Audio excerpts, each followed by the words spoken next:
आसमान नम था, जमीन गली और दिल अंदर से बेचैन में सहन में बैठा था। बारिश के कतरों की खुशबू मिट्टी से उठ रही थी, जैसे कोई पुरानी याद फिर से जाग गई हो। तभी दरवाजा आहिस्ता से खुला और रेबिया भाभी बाहर आए, सफेद कॉटन के भीगे कपड़ों में कमर से नीचे तक भीगे हुए, और हर कदम के साथ वो खामोशी को मजीद प्रकशिश बनाती जा रही थी। उनके चेहरे पर रोशनी नहीं, लेकिन जज्बात की वो चमक थी जो अंदर के तूफान का पता देती है। वो मेरे करीब आकर बैठी और लम्हों की वो खामोशी जैसे सदियों की बातें अपने अंदर समेटते हुए धीरे से पूछा, तो उन्होंने बस एक नजर डालकर कहा, हाँ। जब कोई साथ हो तो उनकी आवाज में एक ऐसा था जिसने मेरी रूह को छोड़ लिया।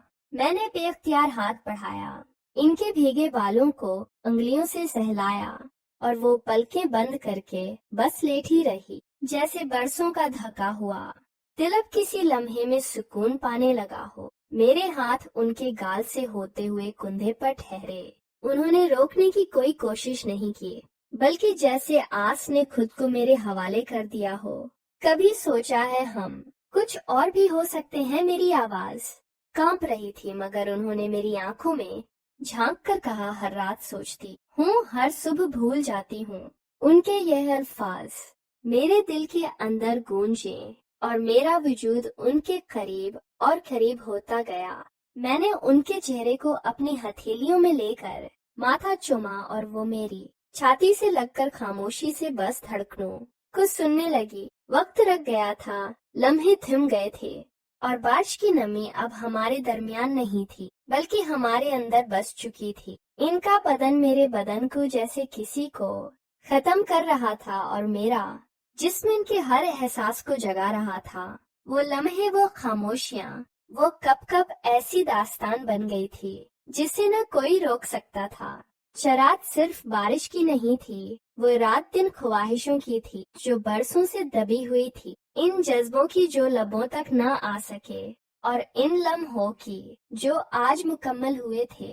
अगली रात खामोश थी, लेकिन अंदर शोर बहुत था। राबिया भाभी सारा दिन मुझसे नजर चलाकर गुजरती रही, मगर उनकी खामोशी में वो सब कुछ था जो रात के अंधेरे में हम दोनों ने महसूस किया। जब सब सो गए, तभी कमरे के दरवाजे पर एक हल्की सी दस्तक हुई।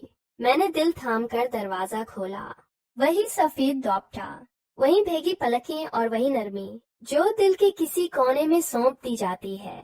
बगैर कुछ कहे वो अंदर आ गए। दरवाजा बंद हुआ और कमरे में सिर्फ हमारे सांसों की आवाज थी। वो पलंग के किनारे आकर बैठी और मैं इनके पास इतना करीब कि उनकी सांसों की गर्मी मेरे चेहरे पर महसूस होने लगी। उन्होंने मेरे हाथ को थामा, आहिस्ता आहिस्ता अपने दिल के पास रखा, और बस इतना कहा, ये दिल बहुत दिनों से संभाल रही हूँ, अब और नहीं हो पाता। मेरा दिल धड़कने लगा, जैसे कोई पंजरा खुल रहा हो। मैंने उनके चेहरे को छुआ और उनके पलकें बंद हो गईं, जैसे किसी दुआ की कबूलियत का लम्हा हो। आहिस्ता आहिस्ता बहुत नरमी से मेरा हाथ इनके कंधे से नीचे फंसा और उन्होंने अपना सिर मेरी गर्दन में छिपा लिया।